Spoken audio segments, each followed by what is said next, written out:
Hi friends, మన previous వీడియోలో test Jain function ఉపయోగించి ఒకటి కంటే ఎక్కువ సెల్స్లో ఉన్న డాటాని ఒక సెల్లో ఏ విధంగా కంబైన్ చేయొచ్చు అనేది తెలుసుకోవడం జరిగింది.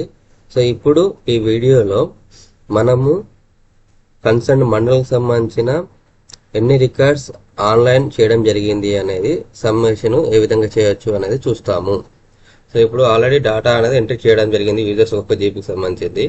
సో ఈ ఒక్కొక్క జీబీలో ఎంట్రీ చేసిన డాటా ఏదైతే ఉందో ఓవరాల్గా అక్కడ ఏంటి మండల అబ్స్ట్రాక్ట్, ఆ మండలానికి సంబంధించింది ఎన్ని రికార్డ్స్ ఆన్లైన్ అయినాయి అనేది మనకు సమ్మేషన్ కావాలి. సో టోటల్ రికార్డ్స్ ఈ కాలంలో మనం ఆ రిజల్ట్ని డిస్ప్లే చేయాలనుకుంటున్నాము. దానికి నేను ఉపయోగిస్తున్న ఫార్ములా వచ్చేసి సమ్ ఇఫ్ సంబంధించింది మనకి ఫార్ములాస్ రెండు ఉంటాయండి. ఒకటి సమ్ ఇఫ్ ఉంటుంది, ఇంకోటి సమ్ ఇఫ్ ఎస్ ఉంటుంది.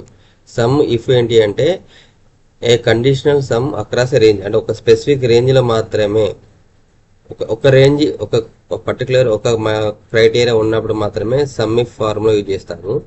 సమ్ ఇఫ్ ఎస్ అంటే multiple criterias and multiple ranges ఉన్నప్పుడు మనము sum if yes function use చేస్తాం అనమాట. సో నాకు ఇక్కడ వచ్చేసి సింగిల్ క్రైటీరియా అంటే అంతర్గం సంబంధించిన మండలికి సంబంధించిన టోటల్ రికార్డ్స్ ఎన్ని అయినాయని మాత్రమే బేస్డ్ ఆన్ అంతర్గం మండల్ నేమ్తో క్రైటీరియాని బేస్ చేసుకొని డిస్ప్లే చేయాలనుకుంటున్నాను. కాబట్టి సమ్ ఇఫ్ అనేది సింగిల్ ఫార్ములా.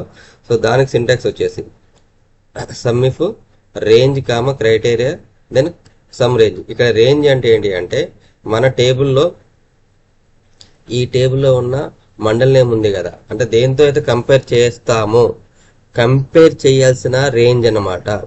సో కంపేర్ చేయాల్సిన రేంజ్ కామ క్రైటీరియా. సో ఆ కంపేర్ చేసిన రేంజ్ని దేంతో మనము మీట్ చేయాలనుకుంటున్నాము, ఏ కండిషన్ మీట్ చేయాలనుకుంటున్నామో అది క్రైటీరియా అవుతుంది. సో ఇక్కడ అంతర్గాము మీట్ చేసిన తర్వాత అంటే కండిషన్ సాటిస్ఫై అయిన తర్వాత మనకి ఏమైతే సమ్ చేయాలనుకుంటున్నాం వాల్యూస్, ఆ సమ్ చేయాల్సిన రేంజ్ ఏదైతే ఉందో దాన్ని మనం సమ్ రేంజ్ అంటాం అనమాట. సో ఇక్కడ నాకు ఫస్ట్ రేంజ్ వచ్చేసి sum if so range B4 to B2840 అంటే రోస్ B4 రో నుండి B2840 రోస్ వరకు నేను రేంజ్ తీసుకోవడం జరిగింది.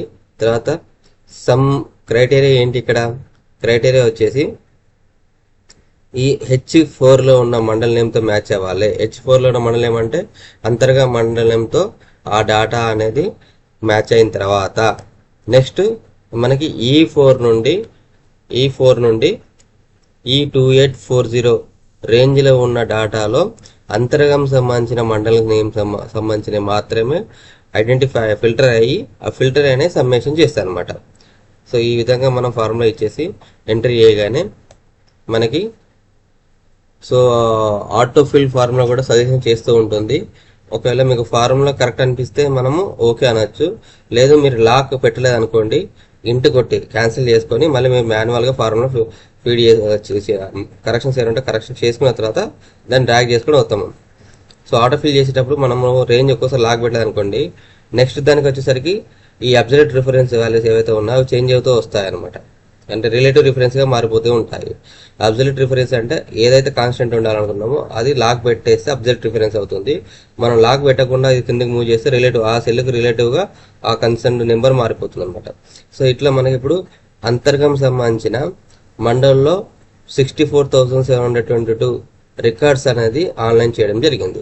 నెక్స్ట్ మండల్ సంబంధించింది కావాలనుకున్నప్పుడు సింపుల్గా మనం ఏం లేదు, ఈ ఫార్ములా ఫిట్ అయిన తర్వాత నెక్స్ట్ ఫార్ములా లాక్ పెట్టేసుకొని అంటే రేంజ్ క్రైటీరియా రేంజ్ ఏదైతే ఉందో ఆ రేంజ్ అనేది ధర్మారంకి వచ్చేసరికి కూడా అదే టేబుల్లో ఉన్న ఆ రేంజ్లో ఉన్న వాల్యూస్ ధర్మారం మండలి ఎక్కడైనా ఉండొచ్చు. B4 నుండి B2840 ఈ రోలలో ధర్మారం మండలి ఎక్కడైనా ఉండొచ్చు. సో ఆ పర్టికులర్ మండలికి సంబంధించిన నేమ్ ఐడెంటిఫై చేసుకోవాలి. ఐడెంటిఫై చేసిన తర్వాత అది ధర్మారం అనే మండల నేమ్తో మ్యాచ్ చేసుకున్న తర్వాత ఆ పర్టికులర్ రోజ్ సంబంధించింది వాల్యూస్ ఫిల్టర్ చేసుకుని దాన్ని సమ్మేషన్ చేయాలన్నమాట. సో దానికి మనము సో నెక్స్ట్ దానికి కూడా ఫార్ములా మారదు కాబట్టి రేంజ్ మారదు కాబట్టి లాక్ పెట్టేసుకున్నాను. క్రైటీరియా మారుతూ ఉంటుంది. సో ఇక్కడ క్రైటీరియా ఏంటి, నెక్స్ట్ సెల్కి వచ్చేసరికి ఫస్ట్ మన అంతర్గంతో verify చేయమన్నాను.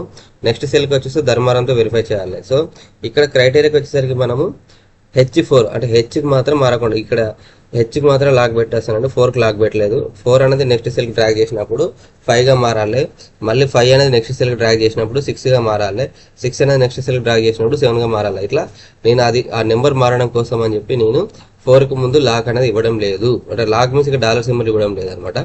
Next some range. So some range అనేది కాన్స్టెంట్ గా ఉంటుంది. సో ఎట్లయితే క్రైటీరియా రేంజ్ మనము B4 to B2840 అంటున్నాము, సమ్ రేంజ్ కూడా E4 to E2840 అనమాట. సో ఈ పర్టికులర్ రేంజ్ లో ఉన్న ధర్మారం రిలేటెడ్ డాటాని అది ఫిల్టర్ చేసుకొని సమ్ చేసి మనకి రిజల్ట్ ఇస్తుంది. సో దానికి లాక్ పెట్టేశాను. ఇప్పుడు నేను ఈ ఫార్ములా ఏదైతే టెస్ట్ టోటల్ రికార్డ్ ఫార్ములా ఉందో దాన్ని కిందికి డ్రాగ్ చేస్తే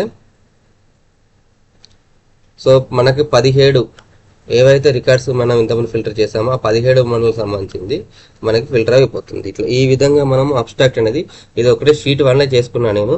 యాక్చువల్లీ మీరు అబ్స్ట్రాక్ట్ చేసేటప్పుడు సేమ్ షీట్లో కాకుండా షీట్ 2 తీసుకొని షీట్ 2లో ఈ విధంగా మీరు ఫార్ములాస్ రాసుకున్నారనుకోండి, మీరు షీట్ 1లో ఏదైనా మాడిఫికేషన్ చేస్తే ఆటోమేటికల్లీ ఫార్ములాలో ఆ షీట్ 2లో అది రిఫ్లెక్ట్ అయిపోతుంది. ఈ వీడియోస్ మీకు నచ్చితే లైక్ చేయండి, షేర్ చేయండి, సబ్స్క్రైబ్ చేసుకోండి. Thank you to all.